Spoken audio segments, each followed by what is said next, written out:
Welcome to a brand new wave, drowning out the noise that's tame. Liberty whispers through the brave, breaking free from every chain. Nullify the rules they crave, crypto beats that pave the way. Anarchy with minds that's safe, algorithms new dawn today. Out of bounds and out of sight, building futures pure and bright. Escape the grip and win the fight. Welcome into the legacy ride. Beyond control we take a stand, casting off the iron brand. Freedom flowing through our hands, revolution's our command. Decentralize the way we plan, all together we expand. Breaking shackles for the clan, in this journey we're unpanned. Out of bounds and out of sight, building futures pure and bright. Escape the grip and win the fight. Welcome into the legacy ride.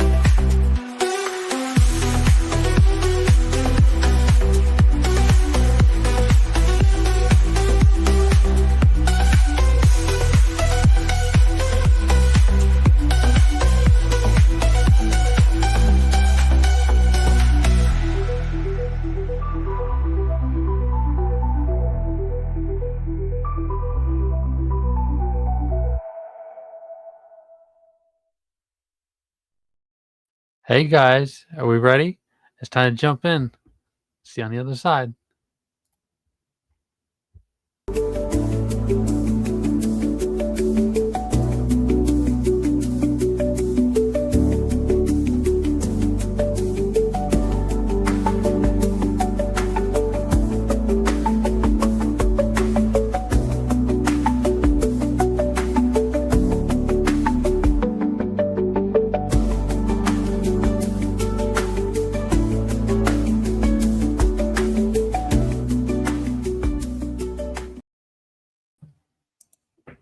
Welcome in.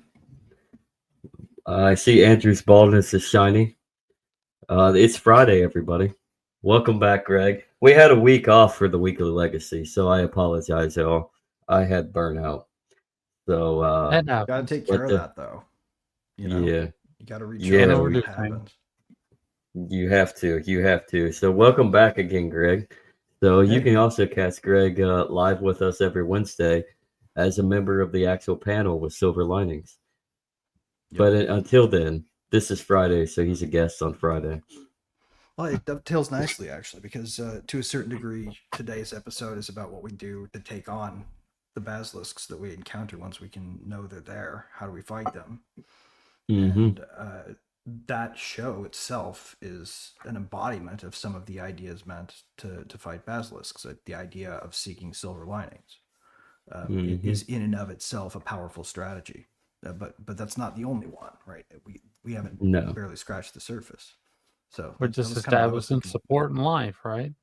Yeah. Well, what we're Exactly. doing is we're being Jonah from the Bible, except for we're not afraid. We're actually asking God, just let something swallow you. Take that fish and let it swallow us, so we can destroy it from the inside. Yeah. Or we're going to find metaphors, right, that are useful like Mhm. that, because that's a good one. But it implies one thing about basilisks that isn't true, and it's that you can focus in on them. So the reason I chose the basilisk image in part was the Rokos basilisk thing, but also for a different reason, because the basilisk historically turns its victims to stone with its gaze, right? So if you're a basilisk hunter, the first rule of survival is don't stare at the basilisk, right?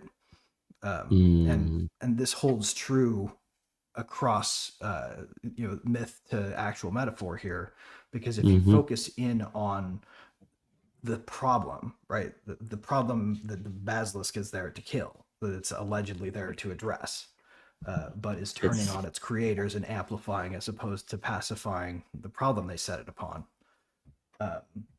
If you stare at it, that's how it gets you. So how do you fight it obliquely? How do we sidestep the basilisk? How do we take it out from behind? How do we ambush it? We can take from Greek mythology and do what Hercules does. I think it's Hercules with Medusa. That's effectively what this is. How do you get past? You first off, you don't want to stare into her eyes, right? So you want to flank her, and then you want to sever her head, and you have to do that while looking no longer in a mirror that reflects not the dangerous signal, but the important signal. I.e., you need tools. You need some boons from the divine in order to make it through here. And make these, the these studies are force the basilisk to turn itself into stone. Right, and so here we can get really practical and literal, right? Like part of the expertise woven into the way Law Zero is structured, the book itself. You'll notice the actual title is some military-ish looking jargon, SIG and Basilisk, with the slashes and that whole thing. That's how governments would classify different dispatches, right? So they'll have like some kind of identifier. SIG, for instance, is short for signals intelligence, right?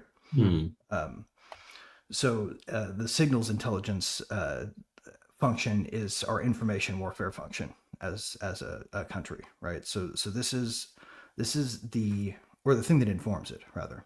This is the informational end, or the exploratory end of your own personal anti-basilisk decentralized intelligence operation. And it's just the beginning of what needs to be an information war against the basilisk. And this information war is going to be fought with tools like seeking silver linings, because if we drift away from the center of the basilisk, we're not staring at it. We're staring at the ways around it. And then we can look at other lessons from, so like the chapters that come after economics address applying the theory to different factors or different vectors in society, like ecology or technology or culture, right? Things that we try to regulate that we probably shouldn't. But how do we fight back against those things? Well, it's certainly not shout about the fact that it's happening. That's staring right at the basilisk, right?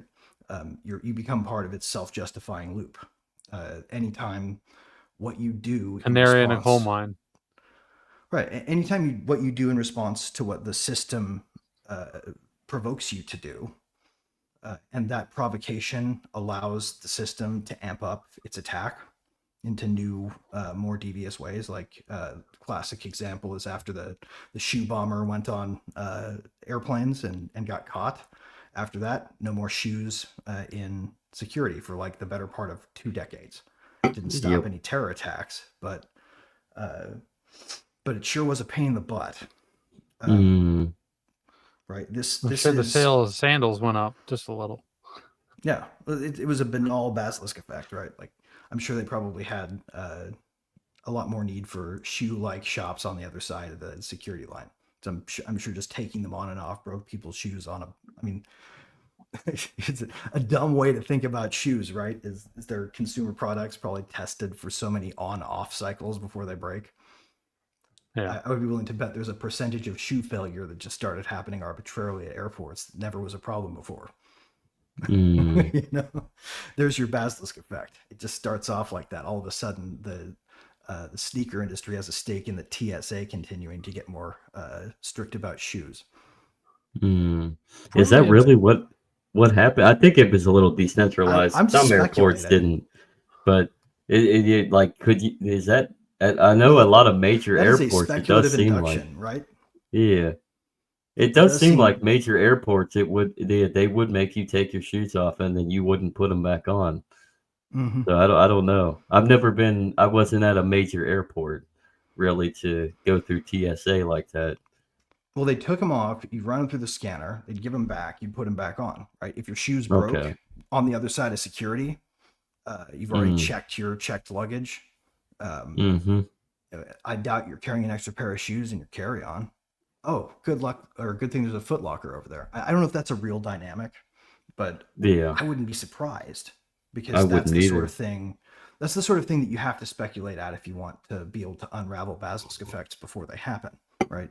You have Yeah. to sort of Mhm. simulate counterfactual worlds to the point where you've broken down every possible way this could go, unlike we think it will. Mm-hmm. And if the You- policy is too complex to do that in a lifetime, then the policy is too complex to be enacted safely, right? Mm-hmm. You're going from 2D to 3D, basically. Yeah, exactly. We're 4D. we're just going to. It's really just a new approach to responsibility that says second and third order effects matter to whether or not you're judged to have succeeded, Mm. right? So And then you go to 4D when 2 decades later they decided to let you wear your shoes without any interruption. right, but only if you don't So, yeah. protest the extra fidelity they've added to the nude body scanner, right? Yeah. Yeah. Yeah. It's usually So how and it that goes.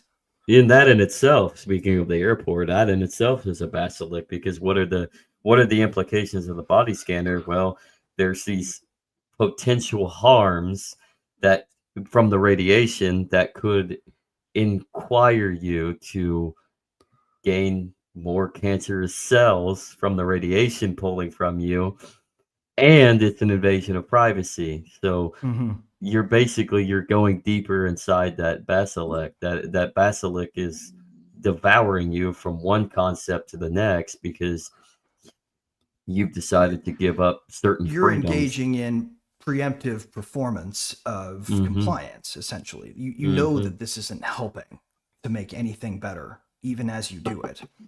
And Mhm. it makes it all the more humiliating. It's sort of like Václav Havel's essay, where he talks about the power of the powerless, Mhm. or the power of powerlessness, or I forget exactly the title, but he tells the story of the greengrocer who puts up this sign, "Workers of the world unite," whenever he puts up new produce in the window, right? And he puts the sign up because it comes with the produce. He never thinks about what's on the sign. He never even really cared about the message. He just puts it up because if he doesn't put it up, it could cause him trouble. You know, Mhm. and it's the existence of that sign that enables the sign at the over the water cooler in the break room that says the same thing for the office workers across the street who maybe grab lunch at the greengrocer's place. Like the whole system of oppression in this setup is what everybody anticipates will happen if they don't comply, and that's what creates Well- it. It's always this fear of future problem that sets up an indefinite basilisk effect. And the basilisk effect is neat because it systematizes this whole effort in a way that's meant to be recursive, right? You don't just Mhm. solve a problem. You set people about continually solving the blowback effects of a problem. And and the degree of success they're having at solving the problem has to do with how big they're growing. It's Mm. nuts. Welcome to North Korea. Right. You, Um, you have more than just welcome to North Korea there, Andrew. You have Well, more to I would say. say something, but Kim Jong Nam got taken out because he talked about reforms, so I don't want to risk it too much. Mm. Hmm. You got more to say than that instead of jokes. Come on, I'm bald just head. saying, dance, bald head, dance. No, I mean, oh, the- I mean, it's like we've heard on the internet before, like they talk about, during the war in the Middle East, insurgency math, right? Every time that you think you're doing something that's going to help, you're just going to actually make it more complicated. Yep, Mm-hmm. absolutely. So, what do we actually do instead? How do we fight this thing, right? Like, if we can't attack the problem head on because that's what feeds it, what do we do?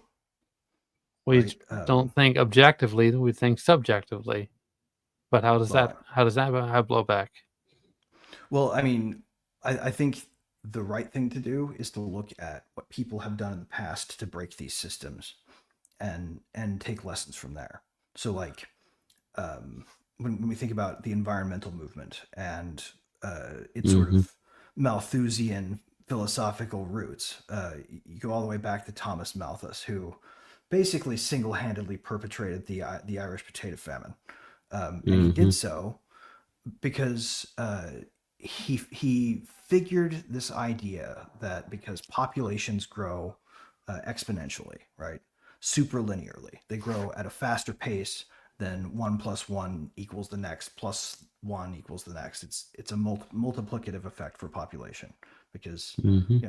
people reproduce like rabbits when death rates are high. It's just how humans balance growth of their species. But then he said the food supply grows linearly. Like we have to expand cropland if we want to grow more crops. And so that's making new fields. Eventually we run out of land. You can't Mm-hmm. feed everybody, and population will inevitably grow past feeding everybody. Turns out, Mm-hmm. not true. How do we know Hmm. this? Right? We know this because of a guy named Norman Borlaug, who basically blew away this curve.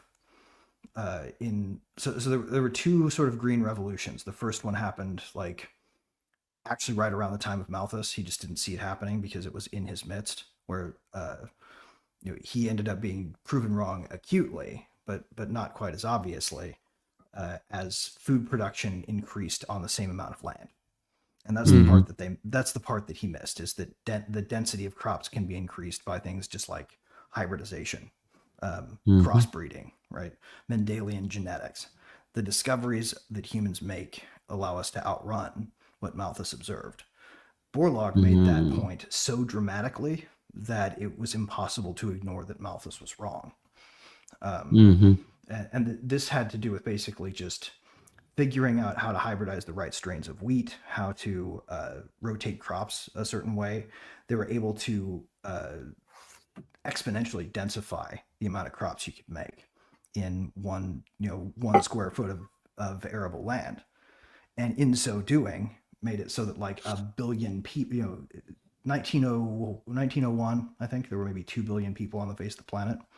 Mm-hmm. And today we're approaching 8, right? Yep. Yeah. 9. We're approaching 9 We're approaching actually. 9. Guess what the ratio of food production to human being production has been in that time? Do you think food density has gotten, like, since Borlaug, less? Are we pushing back towards that boundary? No. We actually make Mm-hmm. more food per human today than we did in Mm-hmm. 1901, despite the fact that there are 8 billion of us now, and approaching 9, right? Like, Mm-hmm. as it turns out, one human brain is worth more than one human mouth by an order of Mm-hmm. magnitude. Um, That's and fascinating. Borlaug didn't argue with Malthus. He didn't write papers. Bread wheat, right? Like he didn't try to take on the basilisk. He made it irrelevant. And To And agree, this I think sounds that. like the RK theory of selection. Mm-hmm. And to go to the basilisk effect of this scenario, especially when we're in the era of the GMO idea and the conspiracy theories that are involved within the GMO realm, the basilisk at this point is you're always going to have those that want to deny the adaptation and the innovation of feeding humanity on this earth. So to a certain extent, like genetically crossbreeding, hybridization, genetically modified organisms, these are actually there's a positive structure to it, but there's a negative connotation when people start kind of dropping into their own regime of thinking, well, this is a bad thing.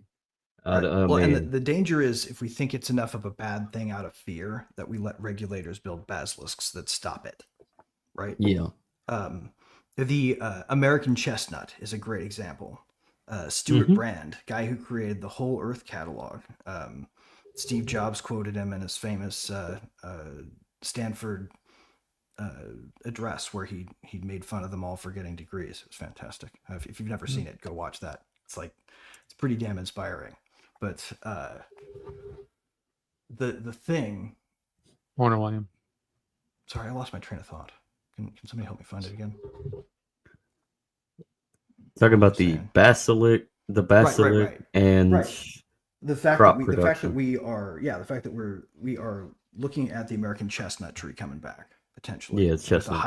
With a hybrid that fixed its weakness to an Asian blight, Mhm. an Asian chestnut blight. That took those It's trees out and probably killed the passenger pigeon. Right. it's yeah, We which could have passenger pigeons and those trees back if the regulatory system that we had wasn't stopping this hybrid tree that Stuart mhm, Brand created from being populated into the wild. The chestnut mhm, forests could return. The Christmas songs could make sense again, right? Right. mhm. Chestnuts roasting on an open Roasted, fire. Good yeah, luck getting one of those roasted in your hands. chestnuts on an open fire. No, it's amazing. Like you can look at the peanut, you can look at the chestnut tree. I mean, and just see the just the innovation that we have in hybridization, like the success of it, like Mhm. whether it's Carver or whether it's what was his name, chestnut guy, I Oh, forgot. yeah, I forget. I forget. But anyway, like you can literally look at the nuts. Basically, it all goes back to the nuts that yeah, and the potato. I mean, that actually shows just how I guess the word how much that we've traversed through advances in both technology, ecological exploit, and production in order to benefit humanity. But then you Yeah. get the regulators in place that want to keep it. They realize, well, this is a little too successful. Maybe we need to slow And it down a little bit. that's Right. happened before in the past. We had an episode a long time ago about a guy named Robert Cornish, and he Mm. was back in the 1920s or 30s or something like that. He went and saw uh what's his name, not Dracula, he's got a bolt in his neck, Oh, Frankenstein. Yeah, Frankenstein. Frankenstein. He said, "Oh, I could probably do that. I could probably bring somebody back from the dead." So he started to do it in California, and the state stepped in and they canceled his research. He was actually able to bring a You, couple dogs back from the dead, and hmm. you know why he they wound up canceled his making research? because they said it was Because immoral and unethical. well, they said that, but the real reason was is if you could bring someone back from the dead, because what we've discovered, like when we were looking into it, like Cornish asked if he could take a recently executed prisoner, a criminal, to try to bring him to experiment, see if he could bring him back to dead, and There were people California who were stepped alive who in. were Yeah, volunteering. But they probably just didn't want to well, know if yeah, lethal injections were yeah. painful. But well, I think it was. Yeah, I think at that time it was the electric chair, but because this is like the 30s.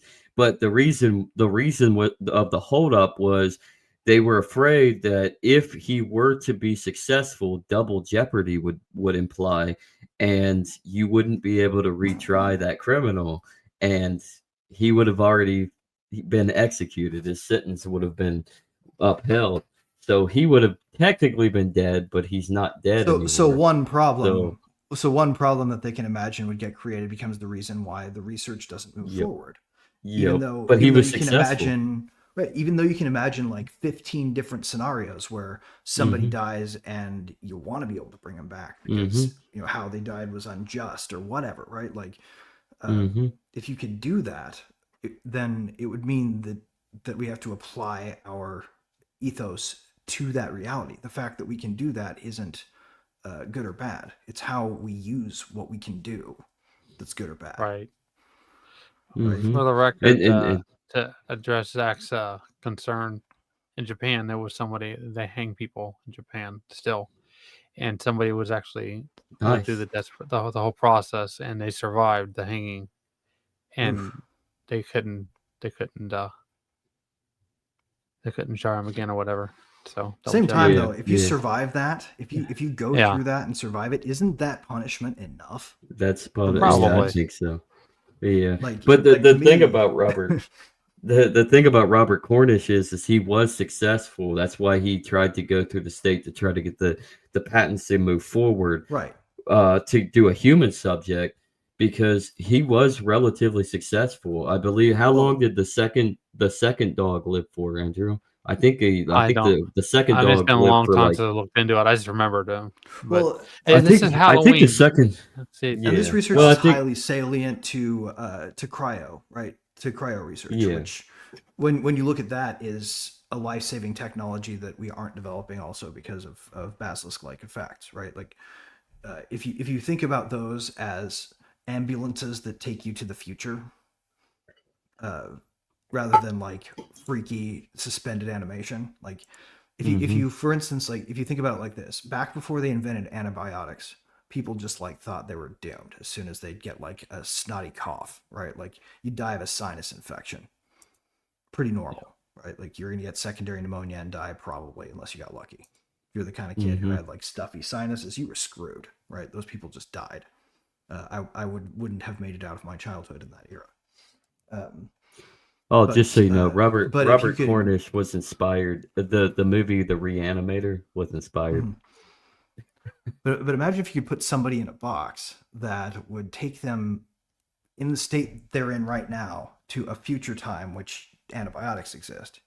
You thaw them out, you give them some antibiotics, and they go about their way, still just fine, right? It's not weird to do. It's just something we can do that we hadn't been able to do before, right? And there's this Hmm. impulse to look at that and go, that's unnatural. But that impulse is not an impulse that you're getting from, uh, you know, from the good, from the divine impulse, right? You're not actually experiencing anything uh, good when you're experiencing fear of the future. That's not the presence of God. That's the absence to a certain degree, right? Like we can't look at it Hmm. like humans can do things that are patently evil in the mm, doing. It's how you use them always. So so that's kind of my thinking on this stuff. Is like we have to be really careful of turning ourselves to the building of anti-fear machines, because that's what a basilisk is ultimately. It's an anti-fear machine we construct, and it looks like a bureaucracy in practice. I mean, that makes sense. So Anyways, his experiment was called the Lazarus experiment, and the second canine subject, which was Lazarus 5, showed promising results. The dog also clinically put to death was also clinically put to death, but this time Cornish reported that the revived animal exhibited fewer impairments and returned to a state close to normalcy much faster than Lazarus 4. Lazarus 5 had been dead for 30 minutes before Cornish intervened, using his combination of artificial respiration and chemical injections to restore the dog's life function. Within 4 days, Lazarus 5 had shown great improvement than Lazarus 4 had managed in 13. This success further fueled Cornish's belief that his method could one day be applied to human beings. So right. yeah. So like So he actually was holding these, on to the key, wasn't he, for yeah, cryo to work? yeah. Like these dogs survived for days before they inevitably expired. I mean, obviously Right. they weren't, so, Well, I mean, but he did the it. idea behind cryo is slow down cellular motion so that a day's worth or 10 minutes worth Yep. of decay don't happen in 1,000 years, right? So when you bring, Hmm.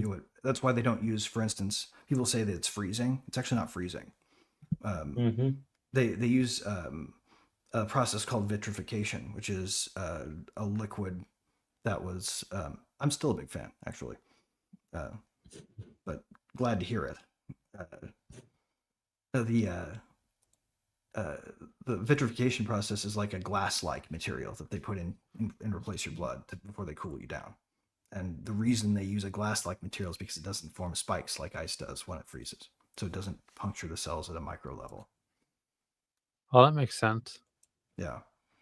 So if you could drain that out, re-put those fluids in, and then use the life restart process this guy figured out, you could wake somebody back up, any arbitrary number of years later. Why don't you read that, Andrew?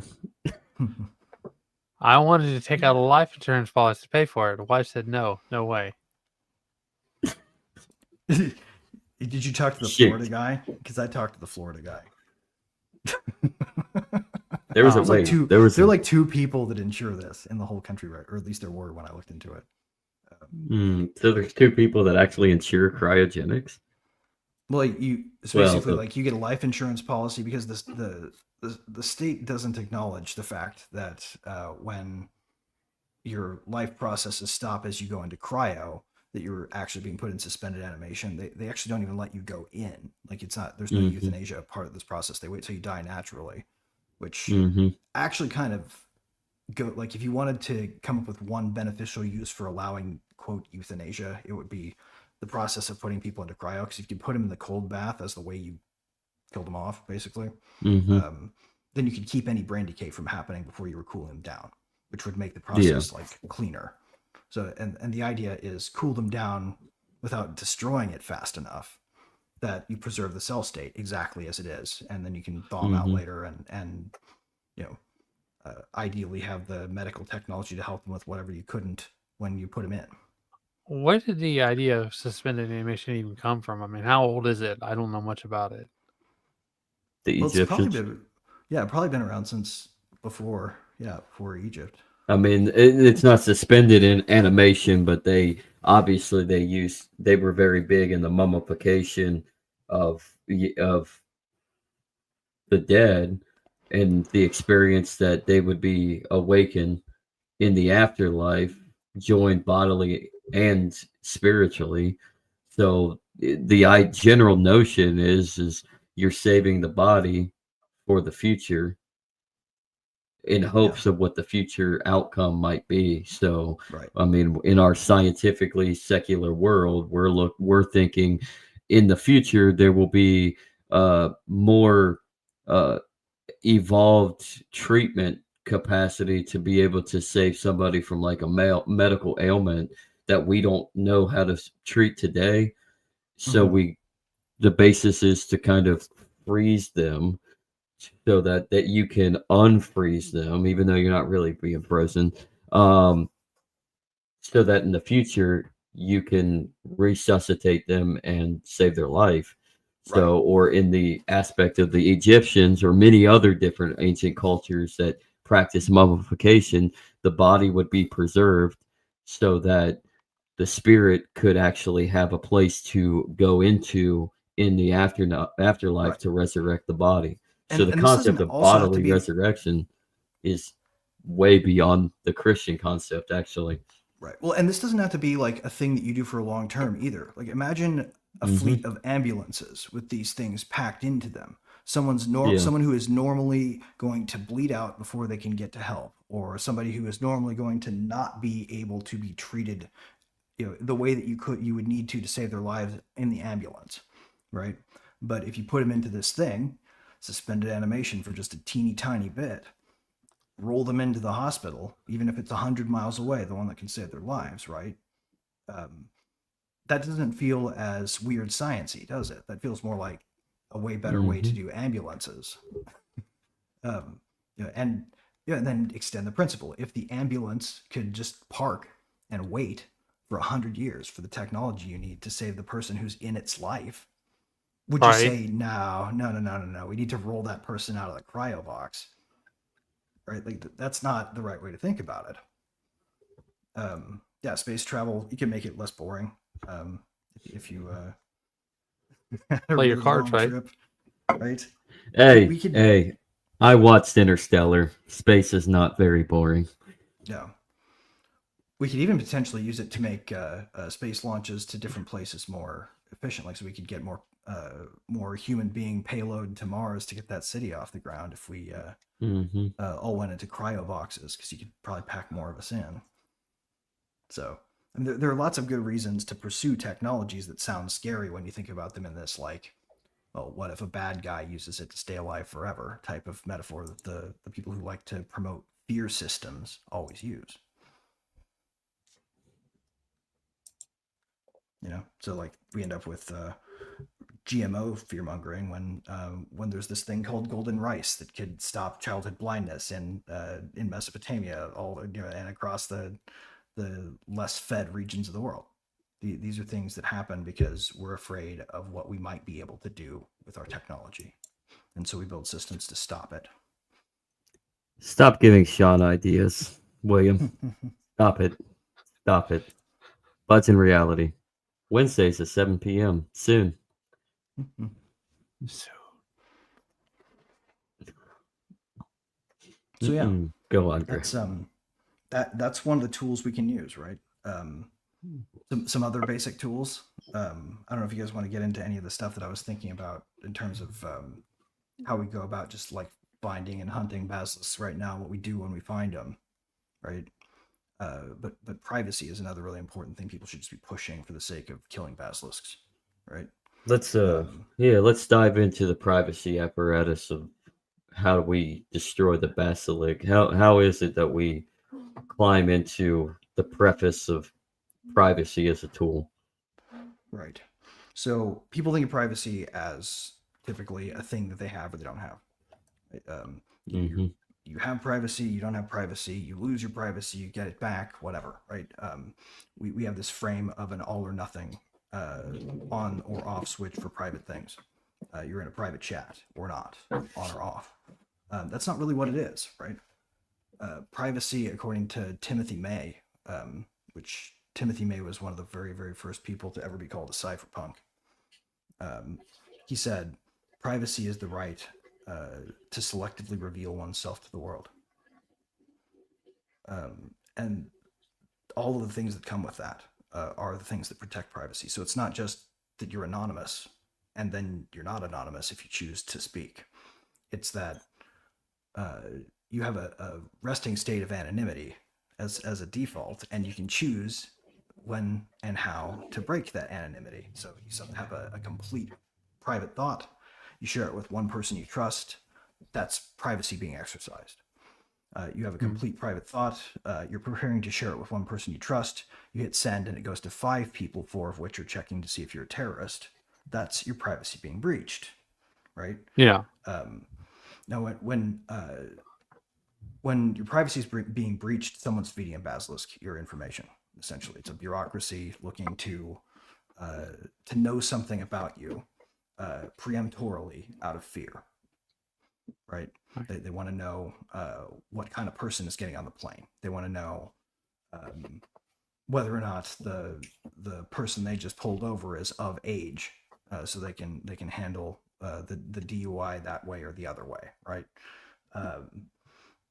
What the key feature is, though, is that they want to know. This is a concept that in juridical science called legibility, right? So if you want to make a law about something, it has to be legible. And a thing that's legible is discoverable and describable, right? So if you want to, for instance, say, have a law that says porn websites have to ID, right? They have to check the age of everybody who comes in. That means they have to have the ID of everyone who comes in, right? So you've made all of these people's biometric data and identifying data now legible to the system that regulates that. So, for instance, you could start with, we just don't want kids under the age of 18 viewing stuff that they're not supposed to, and we want a barrier in place that the companies have to enforce. Sounds reasonable. How reasonable does it become as you go when someone says, and we'd also like to, profile for the sake of connecting to credit score, the viewing habits of people to make sure that disgusting people don't get credit.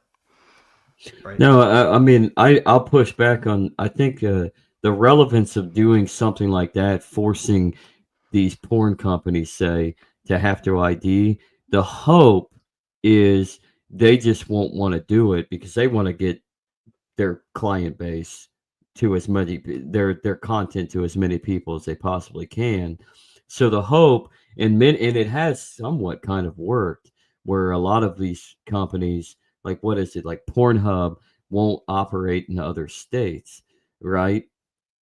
Yeah. So Well, I there is a positive congruence towards where like they stop operating right. elsewhere, That's but your at the near same term time, positive, right? The question yeah, mark is what happens because they have the capability now, yeah. right? But the negative is what about those who actually do comply and actually hand out their identity, even if their data, even if it's just complying towards acknowledging their age?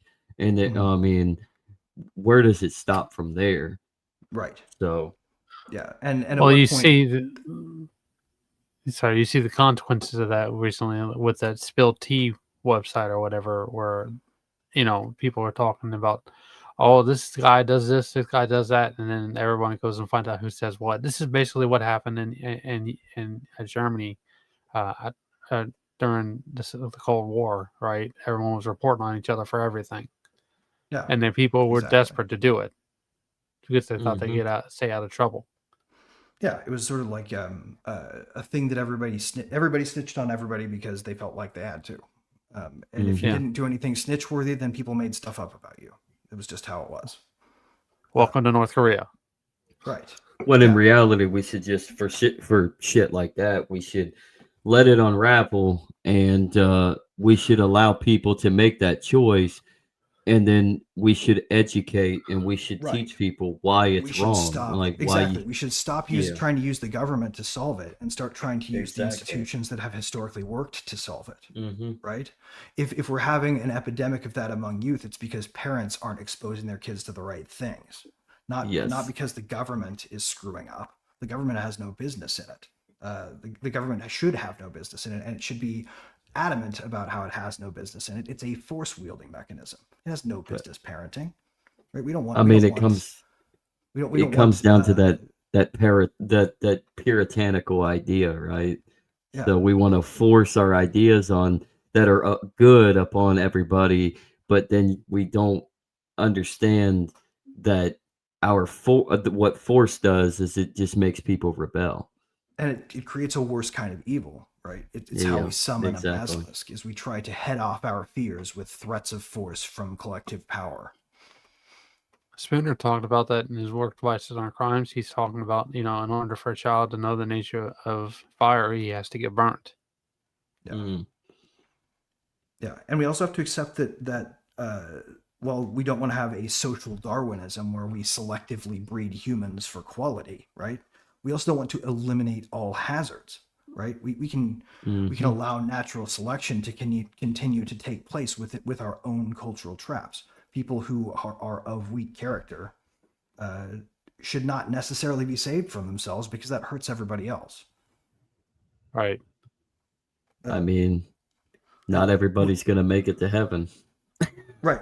The point is systematically, not that we shouldn't try to save people, Oh but that yeah, we we should should, but that definitely we try to shouldn't save build people. systems of coercion designed to save people, Hmm. because that's when you get into Basilisk land, right? Like those are the systems that cause the problem. Hmm. If you try to When you try filter to by force, grain, yeah, when you try to force salvation, you're inevitably damning everybody. Let's just put it Right. that way. That's where we go in the Spooner with his vices, and vices are not crimes. Let people choose for themselves how they chase their happiness in their pleasure. They're vicious against themselves, and let them get burnt Yeah. because eventually they will come out of it and see, well, actually, I'm harming myself. Right. And I should probably change my ways, change my behavior. Whereas if we force these vicious cycles as, say, crimes, we're just inevitably causing people to rebel Right. and become criminals. Exactly. And we're also celebrating the wrong things, right? If we're Mhm. celebrating our punishment mechanisms, then we stop focusing on celebrating our incentive systems that drive our civilization forward. Rather than focusing on stoning the sinners, we should be focusing on elevating and pointing out the saints, right? Like because the ones who are doing the good work are the ones who need encouragement and attention, and the ones doing all the bad stuff are seeking attention by doing it, right? You're giving them what they want. The attention is the incentive, and what we focus on here is what we end up getting more of, essentially. Well, for every shadow, there's a light. Jesus' shadow was Darth Vader. I know that sounds kind of weird, but that's just kind of how it goes psychologically. True. So, that's one of the things the Basilisk effect is designed to help us understand, right? Because ultimately, it comes back down to the law of intervention, universal law of intervention, which is anything that we try to intervene to do is going to net off-target effects, and those off-target effects aren't always going to be obvious, and we're going to be thinking we're doing good while we wound our civilization by making it brittle, by making it so that it can't adapt when issues like degeneracy and war and political chaos get into our focus. If we stare at them in fear and wonder how we can fix what might happen if things stay this way, then we're dooming ourselves to more. It's amazing when you flip open the Bible and God wants you to hear something or read something. Because while we're talking to this, I just flipped open the Bible and I landed on Nehemiah 6, the end of, and I'm taking this from the end of verse 7 and end of the verse 8, right? And it said, "And I held a great assembly against them and said to them, we, as far as we are able, have brought back our Jewish brethren who have been sold to the nations, but you even sell your brethren that they may be sold to us." That's a basilisk in itself. Right, right. So- It's selling our future, selling future humans to it, which is the worst part of it, right? We don't live in the world we regulate. We overreact to 9/11 and build a biosecurity act, and 20 years later, our kids are suffering under mask mandates at airports when they're 2 years old, you know? Yeah. And When they should be. We just wanted to fight terror when we passed those bills. You know, we stopped the white powder letter threats from coming in. So I don't know if everybody remembers that, but like in the shadow Anthrax, yeah. of 9/11, there was this the bio anthrax. attack. The anthrax thing. It's right. very, very interesting that the anthrax letter attacks started occurring within like mere weeks after 9/11. Really, really fishy. Very, especially yeah, considering very. what they really wanted to do was use it to pass this biosecurity paradigm act that set us up for. Yep. They basically test piloted it for the first 10 years and then started putting it into effect right up into COVID. Interestingly, COVID coincides with when they were supposed to do a test of the system they were supposed to create. I wonder if to this day, if the test was actually the pandemic. That it wasn't, No, I don't have the spun video off or on anything. I mean, I'm But- still very curious on how the way that COVID was and how policies were enacted and the enforcement of like the separation, the forced segregation, and the forced mandates. I'm really the forced snitching. I mean, it really is the Milgram experiment in tenfold on a real scale. And here's where we have to resist, right? This impulse to do this, because really what we saw, the basilisk effect that we encountered all in COVID was plausibly and terrifyingly the effect of a whole bunch of people doing the best they thought they could do to help with the information they had on hand. A bunch of people doing what they thought was right for the sake of everybody, best of motives. And that was where we ended up. Like, that should terrify us, because the best of motives drive us when we do the right things too. And the best of motives drive us when we do the worst things. What do you think of what William says? The basilisk also feeds off of money and power, so counter economics can weaken it. However, people in government with their frailty breathe life into the beast. root of problems is government that create the boss. Yeah. Well, direct resistance against a basilisk effect helps tighten it over time is the problem, right? Mhm. So while counter economics can do you for a spell, every time the system recalibrates, it recalibrates against counter economics, right? Yeah. Crypto markets burgeon in 2018, and so they respond by, uh, you know, regulation by enforcement and fear tactics and coercion and propaganda to get people to abandon crypto before the whole thing takes off, right? And so crypto reacted by doing stuff like uh, pre-capitulating out of fear to different regulatory schemas that might not even apply if they actually pushed them. And the response was not to back off, but because they were engaging in a response to the system again recalibrated to them, right? We don't fight when we engage with the system. We teach the system. Well, there is a natural limit to these things because of the way that our system, our government is operated. It's basically a middle management system, right? And Yeah. the longer it runs, the less and less room there is for people to move up above, the middle managers or whatever you want to call it. And eventually, the whole system just capitulates on its own because it can't have enough people to run things from the top. Right. Well, I mean, yeah, it reaches a point of well, Diminishing if you think returns. if you think of the bureaucracy as a sort of a glass blowing operation, right, where they start off with a hot globule of malleable glass in its sort of molten form, and they start to blow the thing into a tower, right, and it'll crystallize at the top, and as it goes, it'll jut out in weird ways and sort of bash into the towers next to it and cause them to malform as they grow at the same time, right?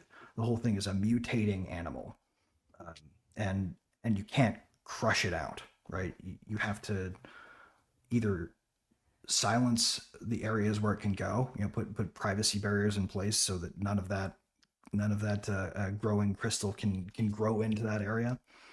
But the second it crystallizes, it's brittle, and the second it's brittle, when the system gets an input it can't handle, it will shatter and collapse.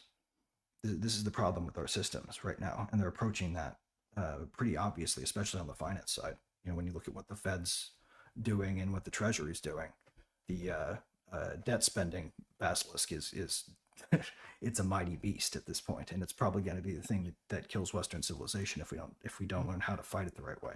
Because staring at it isn't the answer, Every car runs out of gas. Yep. Jeremiah 6, verse 16 through 19. Thus says the Lord, stand by the roads and look and ask for the ancient paths where the good way is, and walk in it, and find rest for your souls. But they said, we will not walk in it. I set watchmen over you, saying, give heed to the sound of the trumpet. But they said, we will not give heed. Therefore hear, O nations, and know, O congregation, that will happen to them. Hear, O earth, behold, I am bringing evil upon this people, the fruit of their devices, because they have not given heed to my words, and as for my law, they have rejected it. That's actually an example of a basilisk broken lament, isn't it? Yeah. It's Well, fantastic. speaking of lament, I mean, Jeremiah is allegedly the author of the Lamentations, so I mean, it is a lament. Mm-hmm. Yeah, no, it has And all the hallmarks of a proper lamentation. mm-hmm. And this is the kind of thing we want to induce in people that build these, right? Like Mm-hmm. Nina Jankowicz is a perfect example of a basilisk or like a basilisk feeder who was broken, right? Her creature got literally rooted out of the country and thrown out of it. She had to go start again in Europe. Yeah. That whole thing is an example of how you win, right? The slow preference cascade destruction of that whole paradigm of thinking. cause them to have to reform and come back. Now, privacy, if we get back to privacy, is our defense against future basilisks, right? If we don't want to have a thing become systematized out of anticipatory fear, then we don't let the thing read the subject matter, right? If you don't want social media regulated, then you don't allow the government to gather data from social media companies, right? And it sounds innocuous, an information gathering request or a study committee. These things sound like compromises and inaction, but they're actually where the seeds of these things are born, right? Because as soon as it's legible, then they can start writing these systems up, and it doesn't matter Patience if the is a system virtue. it doesn't matter if the system is all that salient to the problem the right way. What matters is that the system is self-sustaining and aimed at proving itself to be justifiable to continue to grow. That's where I agree with William right here. We don't need a government, but we need intentional, small scale communities. And we can use that are democratic in nature, actually, because we have the DAO that can govern those democracies with those smaller scale communities. So a DAO governance and an intentional, coveted community could be a solution. It's So true. going to agorism. Well, one of the neat features of DAOs that makes them uniquely basilisk resistant is how they adopt things. So when a DAO has a policy, it's adopted always provisionally. The vote is always live, right? If the settings for the DAO are to change and it's to support a different set of policies, like we're going to change the speed limit or whatever, they don't pass a new law that erases the old rule. They adopt a new setting. Right, it's always affirmative, and if the new setting A new doesn't work profile. out, they can unvote and return to the old setting. Right, imagine a system that could be tested like that, where we've got this problem, we don't know if this is going to create off-target effects, but we want to try this little experiment. Right. The DAO can do that locally, not cause huge problems, and where its successes happen, when we figure out how we can intervene to fix a problem without causing off-target effects, then we can spread it to all of the other DAOs. Right? So one city figures out the answer to a problem, everybody solves that problem simultaneously. Instead of everybody doing the experiment at the same time and muddling the results. Exactly. And also it allows us to make the experiments small enough to not cause mega problems when we do inevitably run into off-target effects over and over and over again, right? Because we're going to be testing and reverting and testing and reverting the same way we do code if we want to make the law work in a way that doesn't build basilisks, right? First, we said about having a philosophy that doesn't build them. Second, we implement a process. I think he That's just how murdered you can be. Sola. I'm sorry, Protestants. Greg just murdered Sola Scriptura. I don't know what that is. Scripture alone.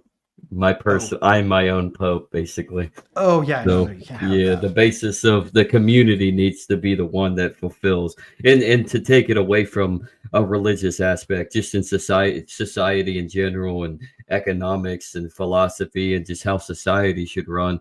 The simple fact is it all comes back to a community. We need to be communal in our own cooperation with each other. Not to say that we can't take away from our individuality. Of course, we're all individuals, but we need to be conducive to our community. If we're not within a community, then what do we have? We have 100 chiefs trying to. Yeah, we just have 100 chiefs to What we need know is a Indians. coherent order that we can all live under comfortably together, right? And that we should be, we shouldn't be trying to grab power. We should be using power for the purposes that we all agree it should be used for. It shouldn't be a game about achieving power so you can then do. It should be a game about doing. And the power should be ancillarily flowing to where the best doings are getting done. That's the problem with politics by popularity contest. I think like one of the biggest problems of Basilisk creation is that we have a system of democracy that, and I don't have any problem with democracy in and of itself per se, but I do have a problem with democracy by popularity contest.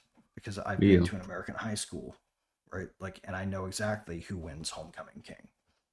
It's not the people who are probably quietly, thoughtfully the best rulers. Now, it doesn't matter when it's who gets to ride in the car at the football game, but it does kind of matter when it's like who's going to run international affairs, right? Like it's not a good way Right. to pick like the right sort of people. In fact, it probably selects for the worst sort. Who's good at winning popularity contests? Con artists, right? Narcissist. Like, yeah, who has the hubris to think in that way naturally enough to win? Robotic, soulless people like Hillary Clinton, Kamala Harris, and let's be fair, probably every other politician on the other side too. To a certain degree, they all have an affect that says, I can win a popularity contest, so I can run this thing. Right? Listen, Well, there's Greg, we love Greg, and Greg loves his life.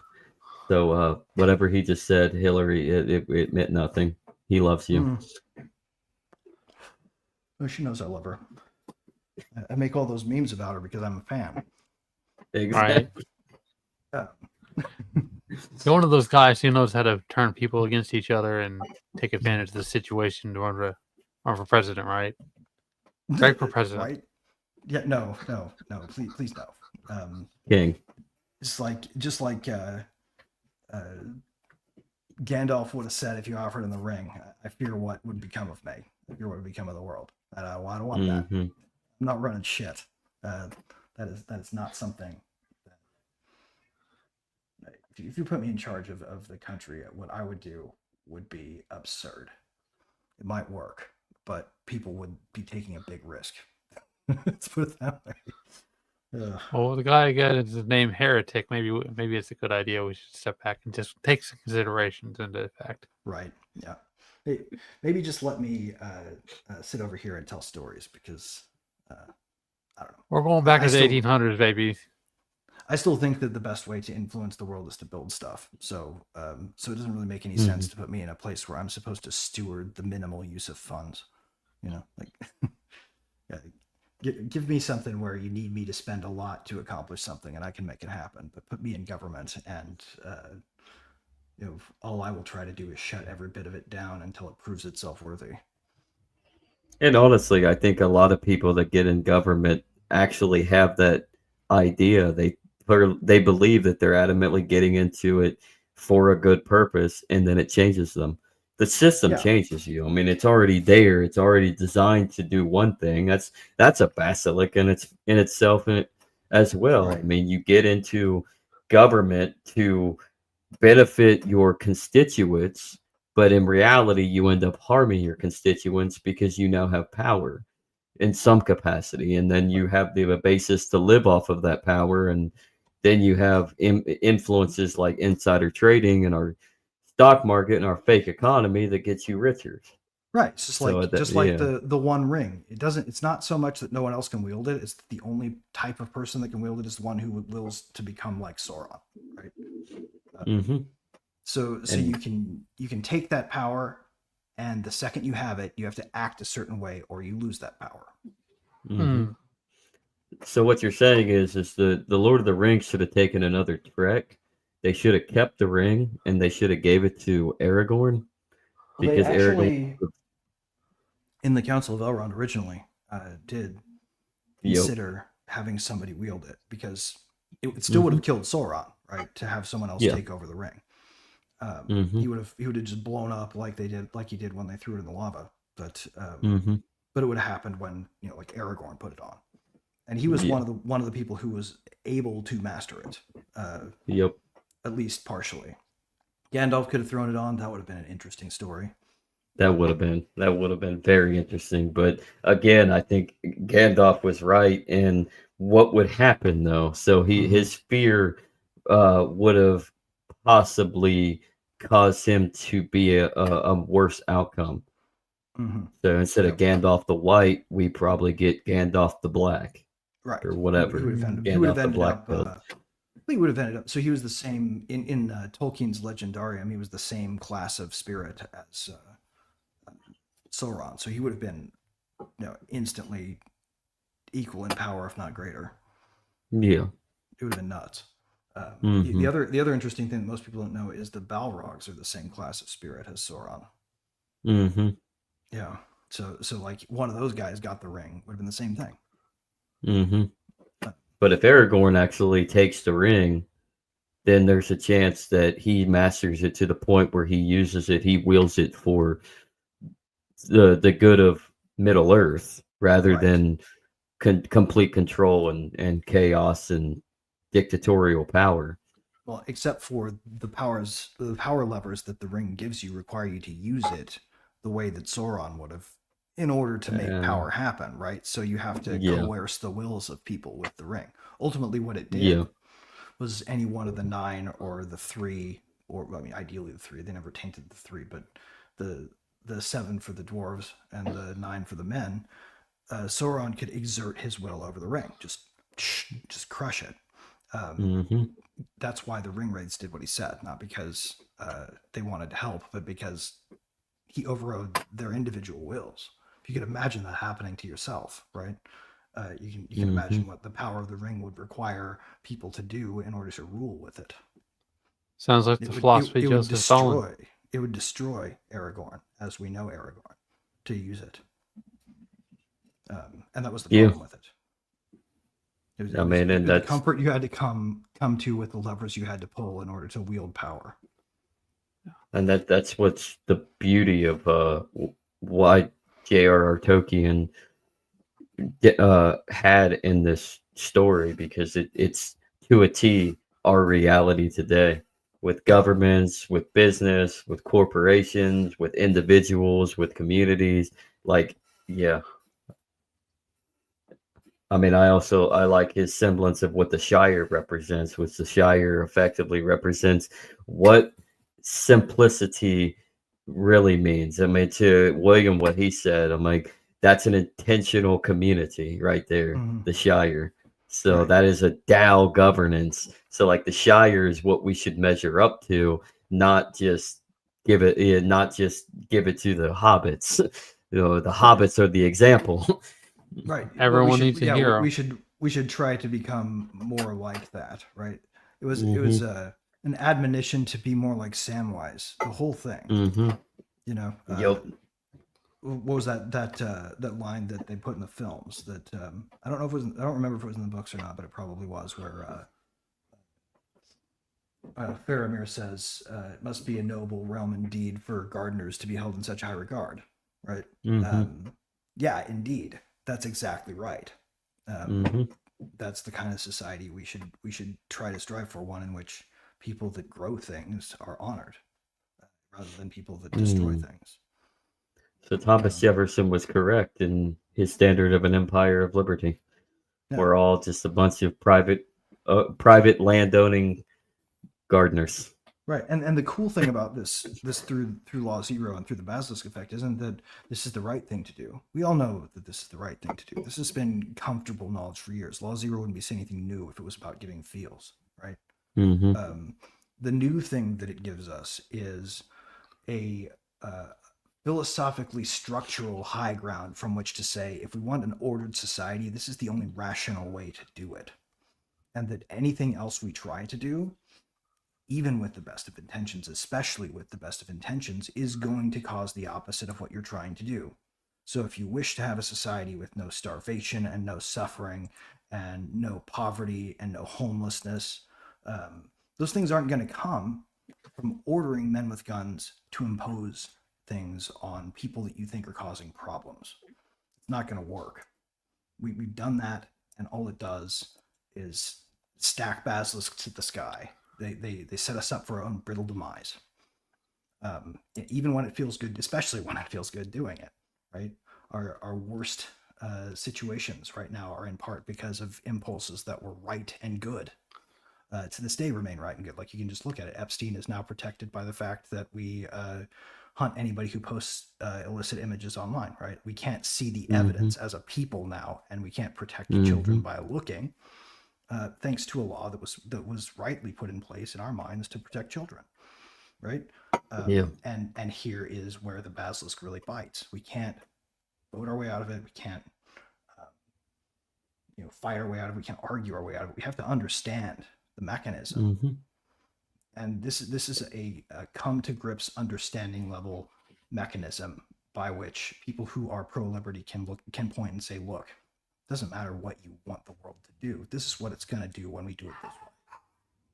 So It's literally conservation versus evolution.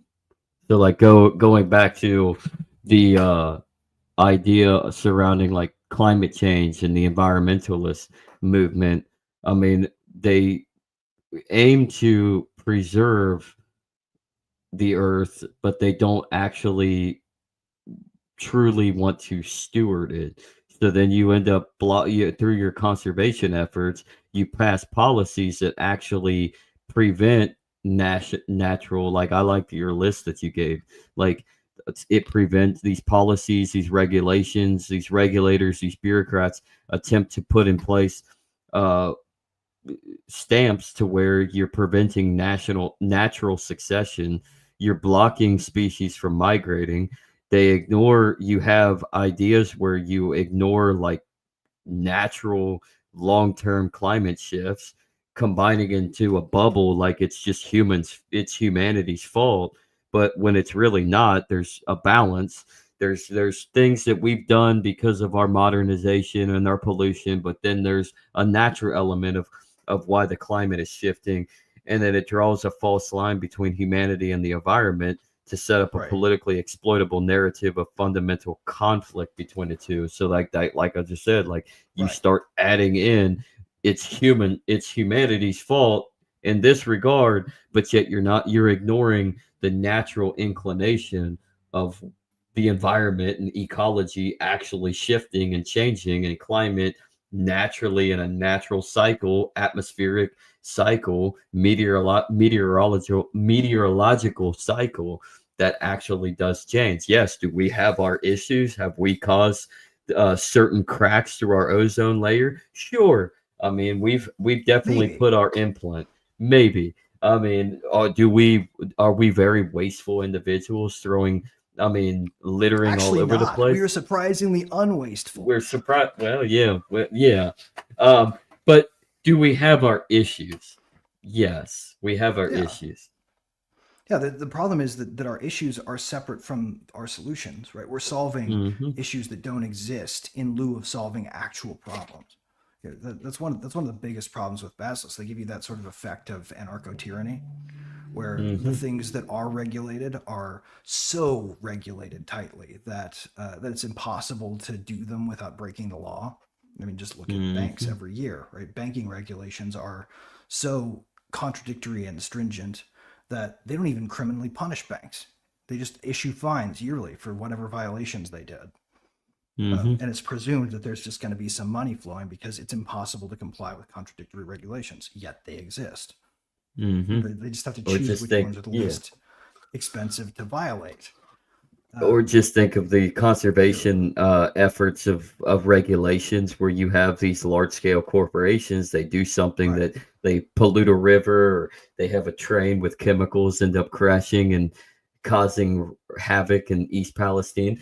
Um, yeah, Yeah. and what do they get? They get a slap on the wrist. Okay, Mm-hmm. they have to pay a fine. I mean, Oh, there's and no probably legal standard. and probably an increased regulatory architecture will be implemented to prevent that exact thing from happening again. And it would, in Hmm. the case of that one thing, actually work.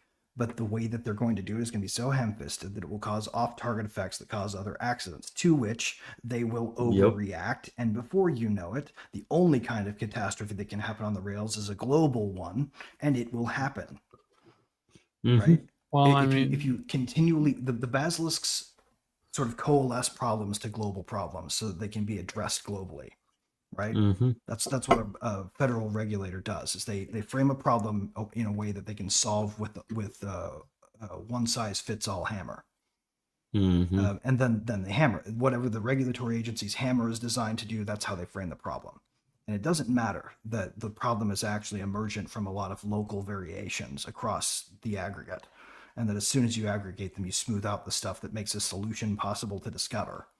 Mm. It doesn't right. matter to us when we're demanding solutions at that level, even, like, and it needs to start mattering. It's not just that these are tools to think with. These are tools to catch ourselves misthinking with, to a certain degree, because the worst thing we could do with our opportunity to impose some change would be to stack more basilisk instead of actually try to do something about debrittlifying the ones we've already built.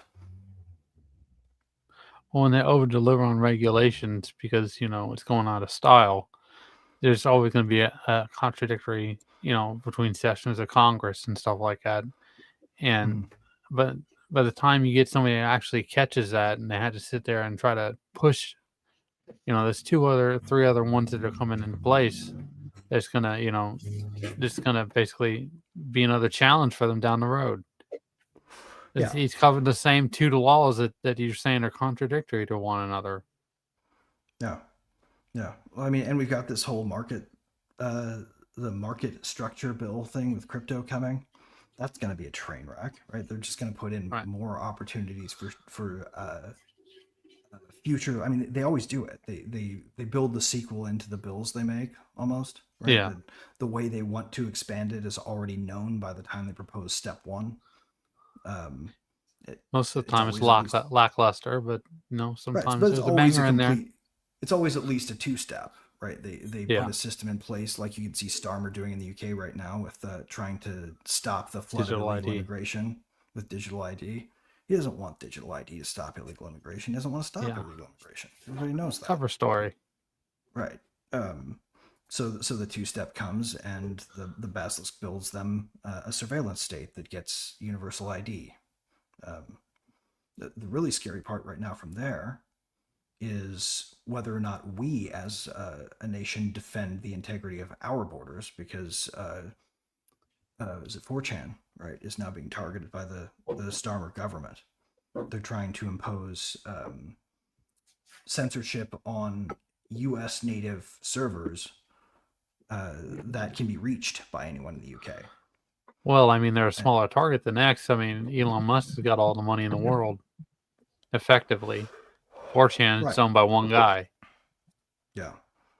Yeah, exactly.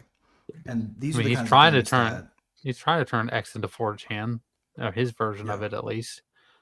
But they have phone numbers now. Don't forget about that. Oh yeah, no, we are all doxed out the wazoo to X. There's no wait. You gave your phone number to X? You do if you want to verify and continue engaging with the platform if they target you for a particular check. Yeah. I had given up my phone number back in the Twitter days long ago, right? Because they two-factor authentication insisted upon me verifying it in order for me to keep being allowed to post. Mm. You ever have that? Is this still your phone number? Is this still your email pop up? Yeah. Yeah. That's what happens when they're about to stick you with some algorithmic crap. Your thing is about to get nerfed. We just want to make sure that you're still you, so we don't accidentally nerf somebody who's taken over this handle. Right. William says, a small government creates problems. Big Fed government creates massive problems. Both create Basilisk still. True. This is true. Beasts. This is a very good point. The thing about Basilisks is you can build them locally, right? Just like we talked about with the DAO structure needing to be atomic and reversible, where you make one little change, see how it works, look carefully for off-target effects cross-system, and if that change does work, then after its automatic mandatory sunset, you reenact it in permanent post-test complete mode that can only be activated if you've done the test run, right? That's how you build a system that says, we will not build any basilisks, right? And some will still sneak through, so you'll still have to have cleanup processes on the back end looking for them forming, right? If you want to have a system that doesn't create these, that actually, to the extent that it does intervene, does what it says it does, then we have to be scientists about it. And I mean, we see how people fix that in the computer software world, is that there's bounties, right? If there's a problem, then they put up money for people to find issues in order to report it so they get fixed before, it's taken advantage of and harm people. Yeah. And they can do the same thing, You're right. Mm-hmm. key nuance, though, I did say we have to be like scientists about it. That doesn't mean we have to be scientistic about it. And those are two way different things, right? They are. Being scientific about it means falsifying everything that we choose to believe about policy, right? Everything that we set up as true should be subject to disproving, and disproving should invalidate law when the law is based on a false premise. And that's sort of something that we don't do. We don't like to admit we're wrong. I think it's one of the biggest problems about bureaucracy is it doesn't admit that it's wrong. It doubles down. It's never like our method was bad. We should try something different. It says we had marginal success on these metrics we set. So what we need to do is we need to crank up our response and then we can get better numbers. Like, Right. it doesn't work that way. Unfortunately, if you double down on something that's breaking things, it doubles down on all of the secondary effects too. But it seems like we're trapped in this instance where the only way to get rid of that bureaucratic mumbo jumbo is through a venture of war, though.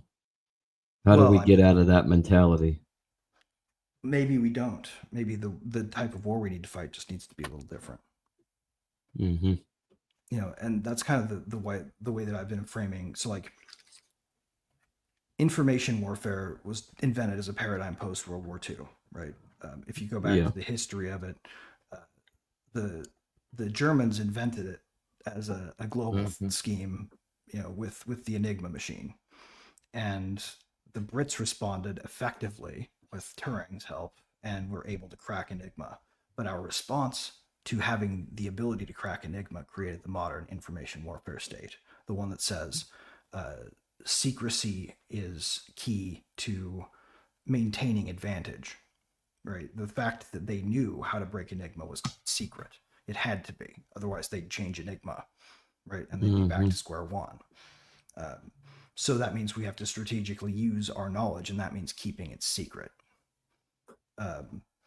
That kind of thinking is what got us to information warfare. And that is exactly the kind of battle that is being fought against us with these systems right now.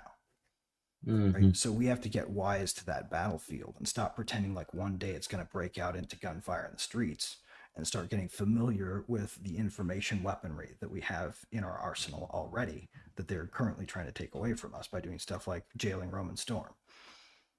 Right now, they have to come at us kind of politely because the entire global populace is still armed when it comes to cyberspace. But that state does not exist forever. And luckily, in this country, we have the First Amendment, so all of our information weapons are already protected speech. But really, we need to start thinking about them as First and Second Amendment protected, because messaging can be broken by just one person standing up and saying, "I disagree." And it's when the pressure to do that isn't mandatory, but really hard socially, that we need to be ready to stand up and say, "Hey, wrong direction, guys." And it's disagreeing with your own side. And it's hard to do. It's really hard to do. But it's a muscle we need to develop if we want to survive into the 22nd century. So in a world of nothing but Mitch McConnells, we need to have that one Thomas Massey. Right. We need a government of Thomas Masseys, right? Yes. We need to find people like that and bring them to the fore. And it will be to us as if very little is getting done, right? And that's exactly as we need it. That's exactly what we need. Okay. That's the new normal. Exactly, Andrew. That would be the new normal. So, speaking of the new normal, this applies to the Basilisk actually. The government shutdown. I mean, obviously, we all know the government's not actually shut down, but it's shut down in certain capacity that is can't currently good. Access new credit card funds, so it stopped spending on such things. So where do we go from there to imply that stays? How do we get the? How do we exploit this situation? Is what you're saying? Information weapon wise. I think what we need, and this is a concept I call minimum viable meme, right? What we need is a minimum viable meme storm to arise that points out in clever new ways, as many as people can invent, all of the nothing that's changed in the last 16 days with that machine shut off. Because some people will notice, most people will not, right? The things that it's not doing right now is all the bullshit that it promises to get power. And the Headline stuff that doesn't it's last still forever. doing, the stuff that it's still doing is the stuff that it actually needs our tax money to have to do, that it can't not do if it wants the party to keep going, right? So, making sure the military gets paid. In fact, the fact that the military is not getting paid right now is really not a creature of shutdown. It's a shutdown standoff creator, right? They will eventually start paying the military again out of money that they will buy, beg, steal, borrow to get to keep it intact if the shutdown continues. If this is a genuine dispute. Hence the reason, in my opinion, why with their negotiation to dismiss Roger Vere's case could be that rob, bribe, steal, whatever. I mean, perhaps deals like that are how you pay for your military industrial complex, your military personnel, your contractors, your subcontractors, because they're all waiting for their money. But how can you pay them when the money printing machine is turned off right now and the credit card is... Contractors are getting paid. That's not changing. Right? Yeah. Like DARPA pays its obligations to the researchers, and it pays for the party to keep going. They don't shut that part down. That part's funded, right? Yeah. The part that's not funded is... So the first thing they have to pay, the first thing the government always has to pay, is the debt service, right? That's most of our tax revenue. Yeah. Anybody who isn't part of the refund base is helping chip into this one. Actually, everyone who is part of the refund base is helping chip into this one too, because what do they do with your money while they hold it after they've withheld it? They pay this, and then they pay you back with money they print later. Right? That's where the refunds come from, is the credit card, and the money they use to pay the credit card is in fact what you send in. So, right, like that machine will sustain itself like this without the credit card on just fine, as long as it doesn't need to make any promises to anybody. Are you saying that our taxes go to the interest? Mostly. Yeah. Especially if you're the average payer, right? Like if you're a high-end payer, then some of your money goes to the discretionary programs. But most of that's financed. It's that sum of the money that's left over at the end that right now is currently still in the pool to keep arguing over about military funding, right? They could pass a little thing that wouldn't even end the shutdown that would solve that. And this is why they need to erode privacy, because if there's privacy, then you can effectively, first off, you can know where your transactions are going. Secondly, because there would have to be transparency to that privacy, and then with the privacy, you don't necessarily pay what they want or that they need to pay. The whole system comes crashing down. So they have to cement your privacy underneath the foundations of everything, or else their whole structure collapses. Oh yeah, I mean, and that's why they love this privacy security balancing op that they always trot out, right? Like security must be or privacy must be balanced with security. No, that's asinine. That's like saying being able to walk must be balanced with having limbs, right? Like the two things are, or one thing is an element of the other. Security is not possible to the extent you don't have privacy. What they're suggesting is that your security needs to take a hit for the sake of their security. So state security greater than individual security is the point. And they don't want to say it like that, so they instead say privacy versus security. Obviously, they wouldn't want to say it the real way, because if they said it the real way, people wouldn't be saying stuff like, "There's nothing to fear," or "If you have nothing to hide, you have nothing to fear," which is insane, Yeah. Mhm. right? Mhm. Everybody has something to hide. Otherwise, we wouldn't have clothes. Exactly. Exactly. We Yeah. have our humility and our dignity to hide. Right. Our And integrity. moreover, even if there's nothing to hide, the act of invading that against somebody's will is wrong, right? Mhm. It causes a harm, a moral harm when it occurs. That's why the Constitution was written to stop that. That's why the Fourth Amendment is there. But Mhm. but they didn't I would have a argue that's why conception the Bill of of Rights.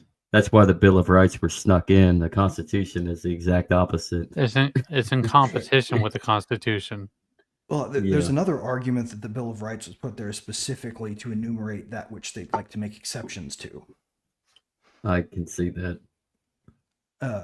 Like if you don't make the right to free speech legible and you just give everybody a right to freedom as amendment number 1, right? What does that do? It leaves speech illegible. It just says Congress shall make no law that appends the freedom of the people.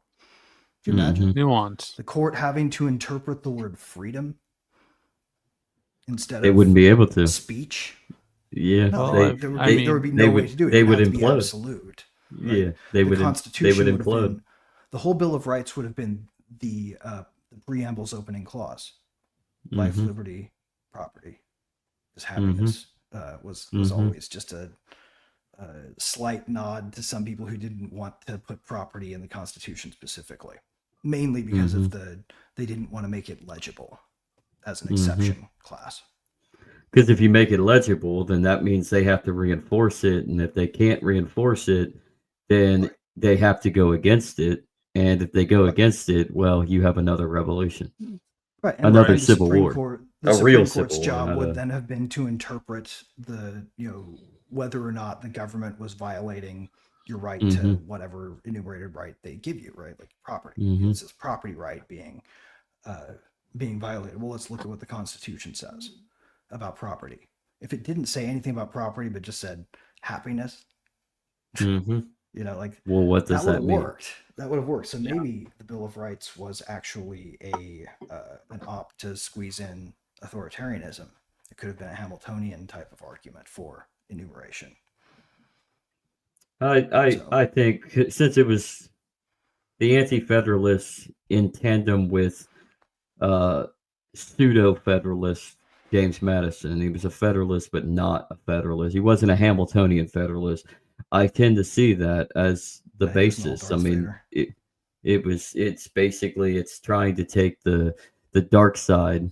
Speaking of Darth Vader, it's trying to take the dark side of Vader and the light side of the Jedi and combine it, of the Republic and combine it, and try to make a balance between the two.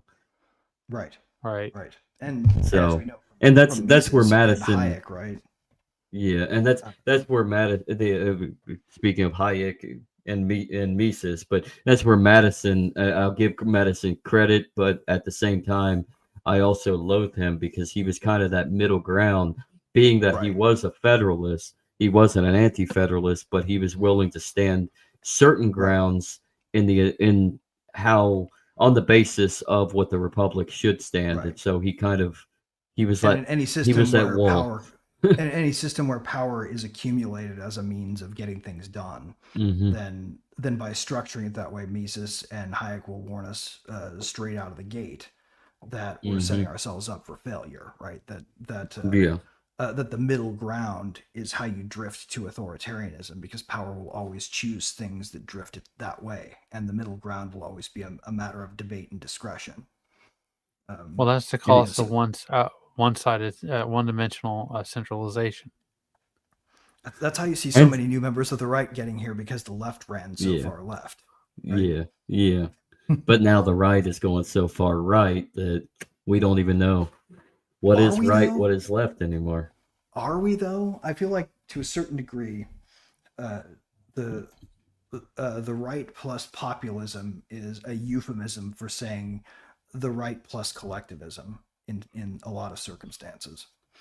Well, I look at the paradigm. I look at the paradigm of the left and right a little differently than most people. I see that there are extremes on the right which is Mhm. authoritarianism or fascism per se, and the extremes on the left, which is authoritarianism or fascism per se. And the centerpiece, the real center, is actually the most natural state, which is the smallest scale of human governance known to man, which is an anarchist style, not Mhm. necessarily anarchy in general, but where we rule ourselves in some capacity within our communities. So Right. individuals cooperating with individuals on I a like to call this localized level. I like to call this a heterarchy of archies, right? Like, Yeah. um, Hmm. it's a way that we could do things that would be like the Federalist experiment, but you know, but sort of cranked up to 11 with the knob ripped off. Right? Like, we would do it Hmm. in such a way that uh, it wouldn't be states forming as the base Hmm. unit. It would be it would be whole city states forming into clusters that would be region. It would make up regional state-like entities, Yeah. right? And yeah. So we could And to so we could have finish, an intermediary buffer to fund hmm the few things that the top level will still need to do, which would be like military, you know. yeah, like defense. And like to finish my thought, like when it comes to the centerpiece being the natural state of things, which is effectively anarchy, I look at like say libertarianism is the real natural right of center, and Yeah. socialism slash communism, eventually communism Well, for what they wish it would become, what it's supposed to become on paper, is right. that left of center. Right. So, but it all, the further left you Well, go from communism, you're eventually going to lead to fascism. And the further right you go from libertarianism, eventually leads into conservative politics of statist policy that it leads to fascism. So, like the will right lead and the to left are fascists. yeah, it'll lead to different ideologies at the center of the thing, right? But they would still be Yeah. the same animal. And what we really Hmm. need to try to build is something altogether new, right? Like everyone Hmm. hears Ben Franklin, that classic Ben Franklin quote, or who is it that said that democracy is the worst or the least bad Oh, form of government Churchill. that's out of Yeah, all those. Churchill. Churchill, yeah, I always give it Yeah. to Franklin, but Churchill. Democracy Um, is the worst form of government except for the rest. Except that for have all been of the so rest that we've tried that we've tried. is So Yes. far. yeah. And what I'm suggesting is that we've tried is is a lot more of an interesting space than it's been reduced to, right? We actually Hmm. have systems of government invented on paper technology, horse and buggy times, pre-electricity, pre-communications advances. All of the systems, all of the deadlines, all of the types of documents, everything that we've done to build an ordered society has been built around a model for technologies that we've evolved past for the better part of 50 to 100 years. Hmm. Right. Um, and only in that century did things that we ordered start to come apart really noticeably as well. The question of what makes government work with the technology of the time might be that it needs to be a government of the technology of the time, right? Hmm. Which We means may the have a absence lot of more design politics. space. We may need to explore Hmm. some more design space to discover a thing that doesn't break down like this system does. Hmm. And if we can do that Effectively, we without need to breaking that take, system, then we can yeah, save it. effectively, we can still have democracy, but we have to evolve with the times of the technological advancements so that we begin to have an more economical democracy rather than a political democracy. Because that's our downfall is the politics. Because the politics doesn't evolve. The politics wants to strangle you like a serpent, like the boa constrictor around your neck. Whereas if we just think economically, then we can think human action, which means we can actually think of people governing themselves through what they build and Yeah, how they think and how they interact with one another rather than just political infighting. exactly. And we can also Yep. then Yeah. start having governments that, while they do very little, when they do act, they act in ways that make things better, right? The the libertarian foible might be if it has one. And this is something that people on the right who would be more authoritarian about it have, Hmm. right, I think, rightly spotted. Right, is that we can't have disorder either. Liberty Hmm. can't be had by people who don't have a character that prefers order and peace and live and let live, right? Like we need Hmm. that kind of culture, in order to build a society that's free and not have it Hmm. tear itself apart, is the idea. And so We need if we can build referees. if we can build some ground rules that keep that order, then that's the proper place of government. And it's the argument between anarchy versus minarchy, right? And we don't Hmm. know the answer. It may well be that the minarchy cannot stay min. Hmm. That would be the argument of the anarchists, is that we have to figure out a way to make anarchy work because minarchy doesn't happen. Or effectively learn that when it comes to minarchy, we have to implement the anarchy and gradually change and innovate so that we keep the minarchy so Right. small that it can't expand beyond minarchy, and so you end up having a case of anarchy between city states, Right. effectively. Right. I think what we need is a new kind of polyarchy that we haven't Hmm. invented yet. Hmm. And the only way we'll invent it is to decentralize and distribute the process broadly, because we won't That's be where able the to block. discover Yeah. it with a top-down central project. We'll just end up building a basilisk, right? Like, Hmm. And and that's where the and people are going to blockchain. try this and build a Yeah. basilisk by accident most attempts. But if we attempt it thousands Yeah. of times, yeah, we'll solve one policy at a time by effort, slowly, And and that's then we can that's the actually the have, brilliance of the blockchain is like yeah, it's so decentralized that even when you do have centralized mechanisms, you have other people that are going to fork and adapt to the new technologies emerging from the central piece of the blockchain, and you still have your public transparency with the blockchain, but you're giving back the privacy within the yeah. interaction of the individual. Hey, that time that I mentioned has come. I have to take a see a man about a dog haircut. I'll be right back. All You right. guys hold Will it down for do. a minute while I Yeah, well, I load think we this. can hold it down. Yeah. I'll be right back. Hmm. Cool. You're good. Well, Well, just in context of the Enneagram, there's one I think it might work, and I could describe it real quick. It's called the hate-filled ghost. It's type 9, which is peacemaker.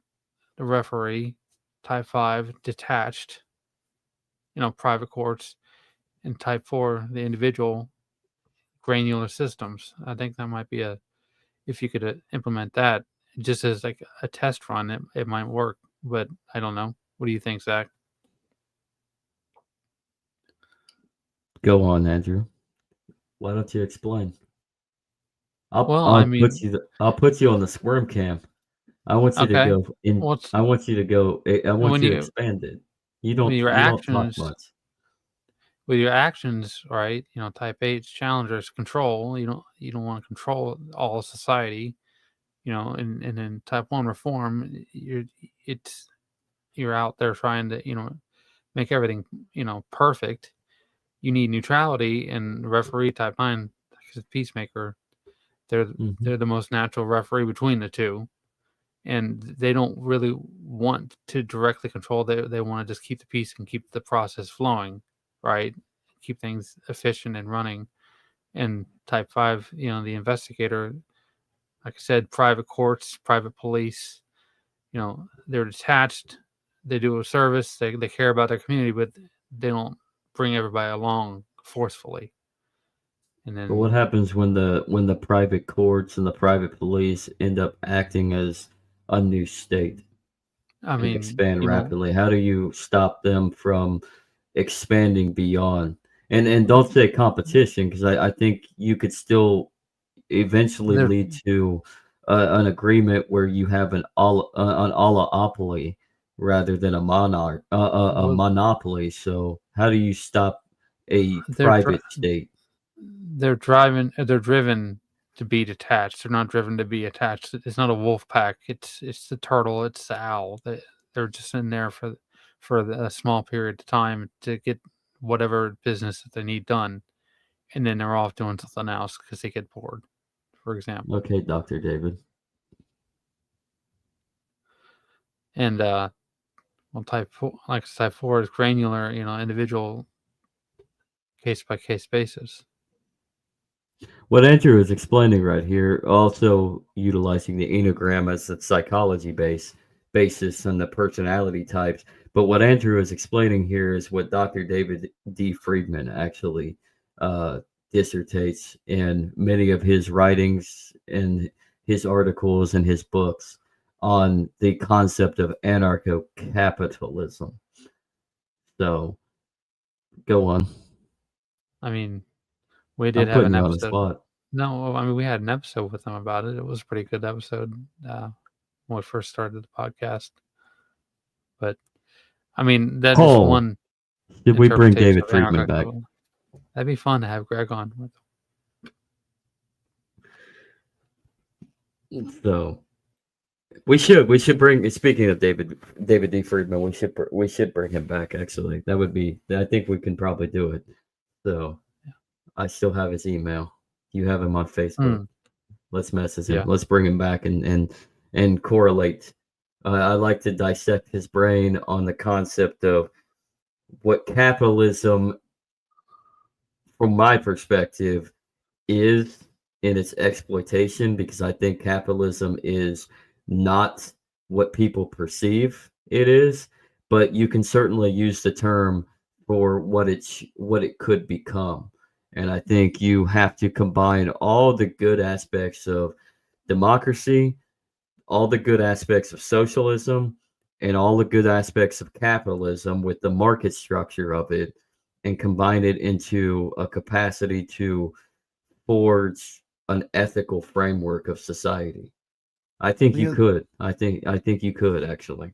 The interesting thing about capitalism as a thing is the way people frame it is a bit broken, right? So we typically think of capitalism, the word, as sort of a meaningless word. It has a categorical reference to the whole structure of market systems.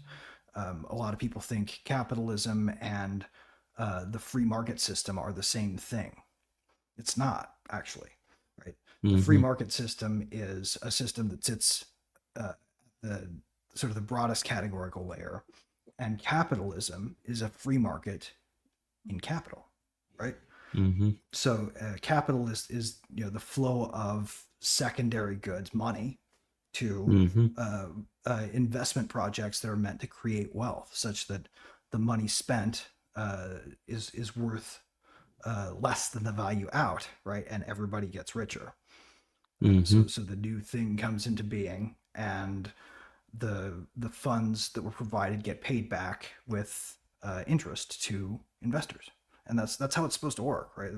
And that's a basilisk in itself, right there, because then you traverse towards a more centralized idea where the market only applies to the investors, and so then you end up getting the exploitation measure, because now and less innovation through the goods that you're producing in all these production measures, because now it's all about the money flowing back to shareholders, and we need to get out of that. Well, I mean, that's concept. that's corporatism, and that's a different thing. Yeah, right? Yeah. Well, that's what it leads to. Corporatism is fascism with the suit and tie on. Right. Yep, that's what it eventually leads into, from my perspective, and that's where we need to get back to the natural inclination of what it truly means, right, for the flow of capital and the flow of goods combining through the measure of where the stewardship law, and cooperation, where the law imposes the needs of the corporation onto the needs of the free market, choosing the corporation over free trade among people. When I say free trade, I don't mean like free trade in the sense that people shibboleth and do the weird stuff with, right? Like, I'm not talking about the conspiracy type of free trade. I'm talking about the free trade that happens between people when they make an exchange freely. I have a thing you want, you have a thing I want, we swap for it, everybody's happier. That's what I mean. And I think that's the kind of market system we need to remember has to be protected from the corporate system from time to time. So if you want to talk about where people think about intervening in markets is somehow a way to correct capitalism. It's really a way to prevent corporatism from destroying free market systems. We need a way to stop the corporate socialism effectively. Right. The idea that Hmm.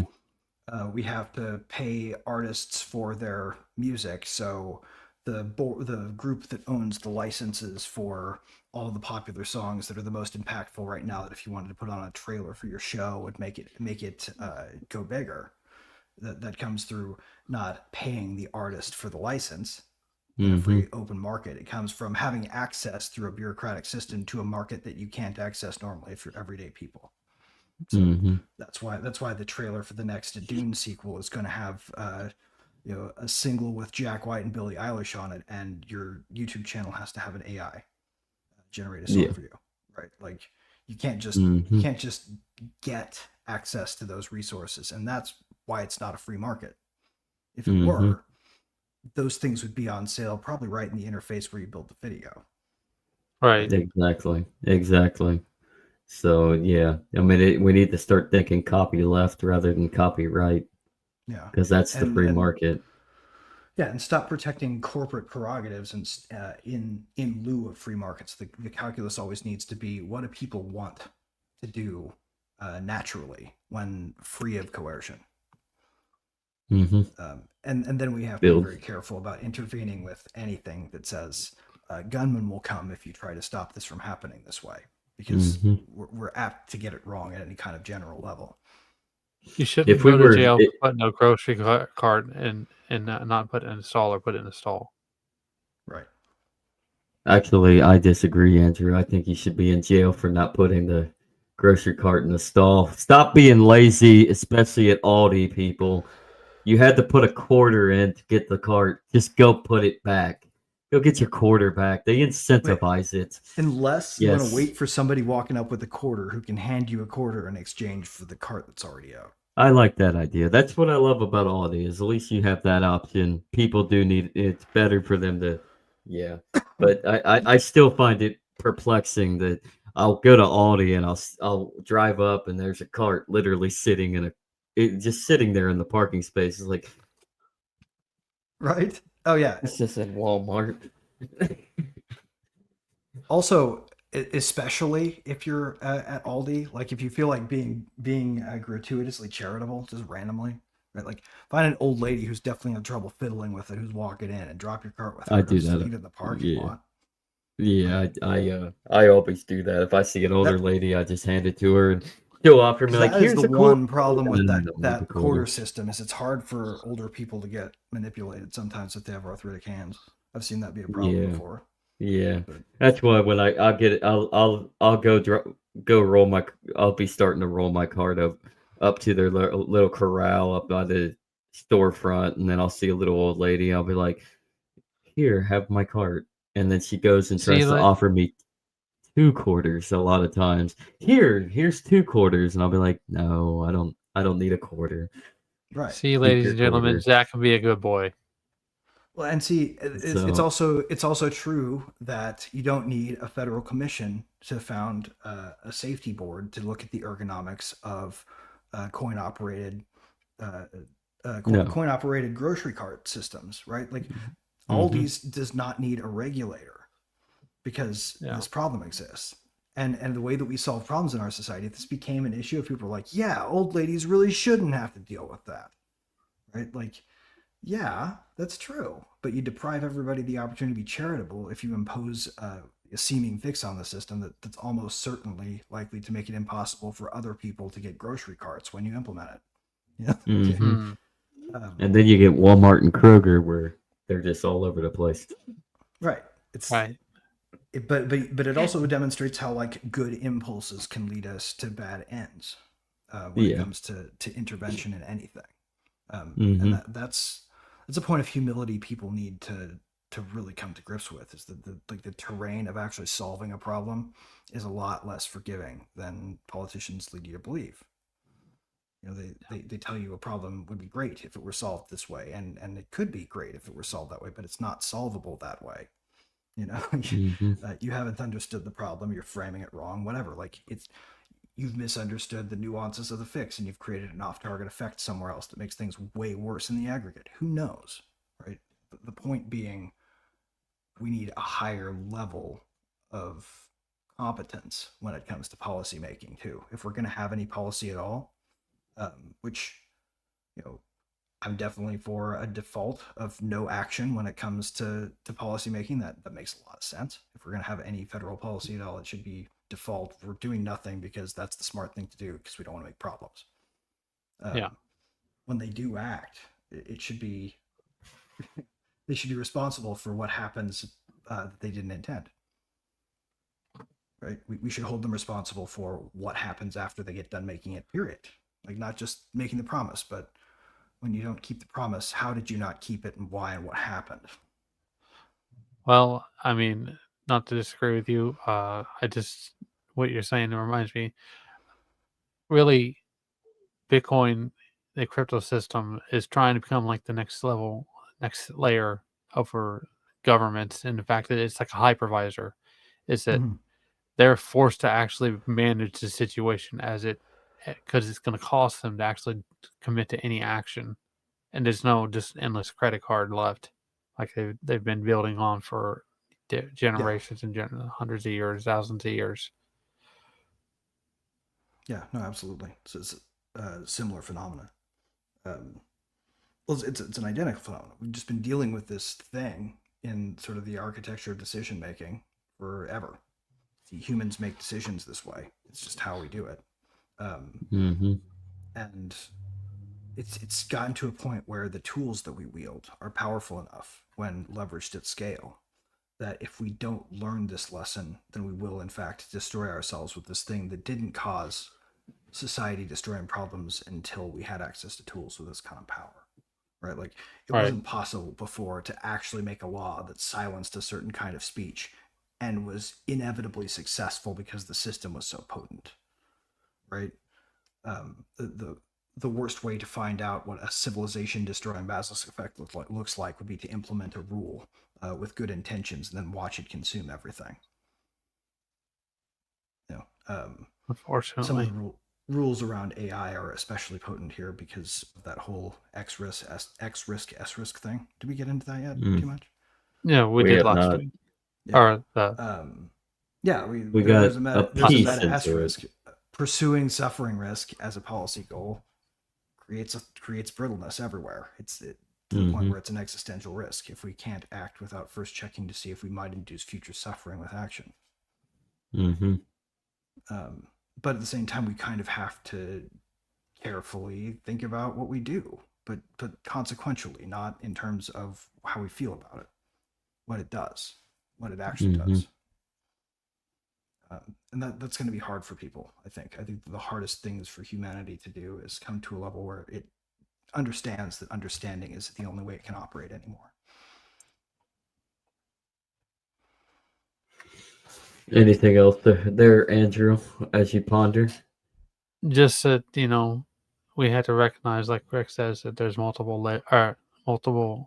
views of what fear is, and so we And I may think, we're chasing down the wrong solutions.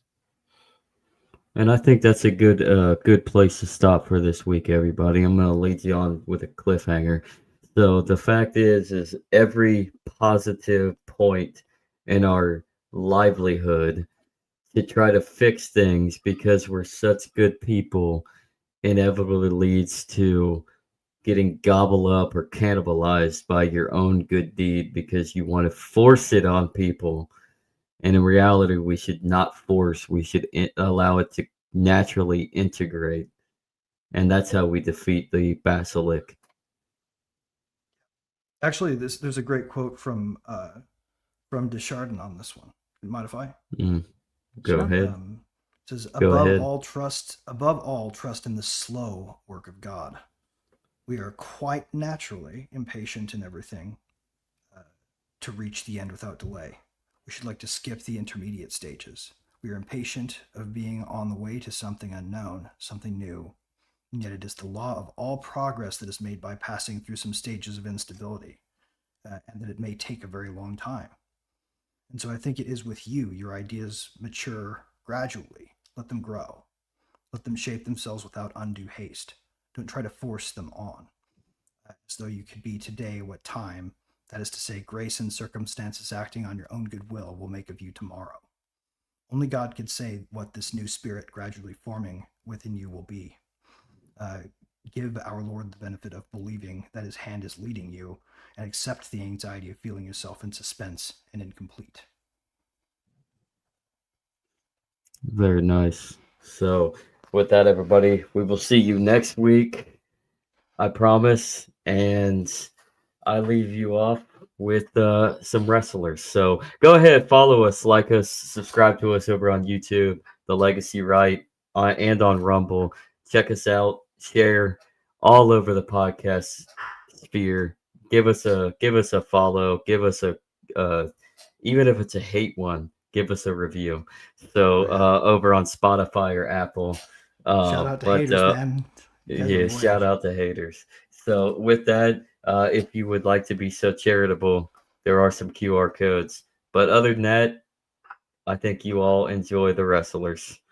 Have a good rest of your weekend, everybody. Give us money. We'll do crazy stuff with it. Yes. We'll do absolutely.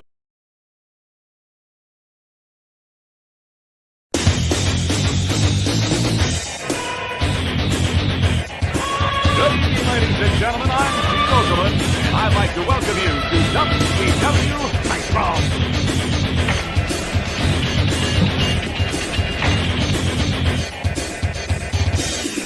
You know, brother, you think you know what it takes to beat Hollywood Hogan once you climb in the ring and try out the largest arms in the world. Oh, stop.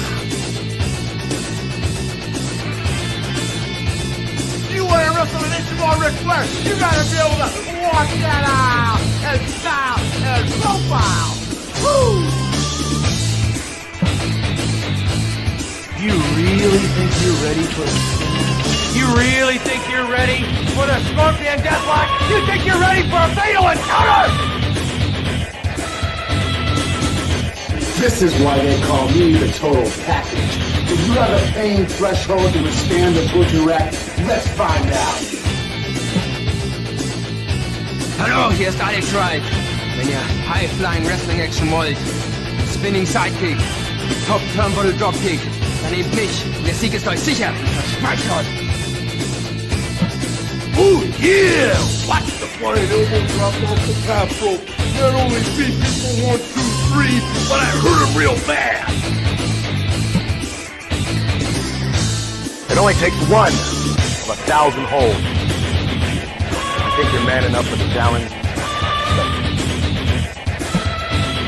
You better be ready to wrestle, because you know, when you're getting in the ring with Eddie Guerrero, it's going to be high-flying and exciting.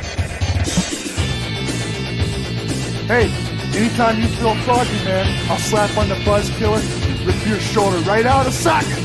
Wolfpack style! Hey, funky boy. Like there's a choice here? Good God! Pick the man with the plan. Pick deep.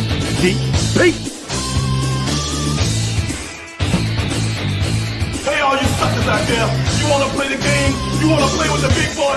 Put your feet on the button, cause when you go down 110th Street, it's gonna be on like neck bone, sucker. This is Booker T from Harlem Heat, hardcore OG brother from 110th Street. If any of you punks got the guts to step up to the plate, push the button. Yo, Chico, you selected Scott Hall? Get ready for a wild ride on the outside.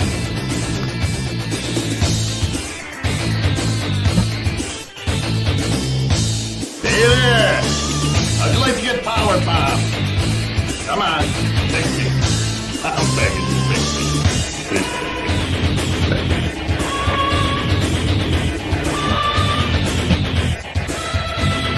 You think you got the courage to step in the ring? I think you're gonna wind up with a snap neck from the choke slam. Technical wrestler, high flyer, brawler, Don't matter what you consider yourself to be. When you're in the ring with the crippler, you're a loser.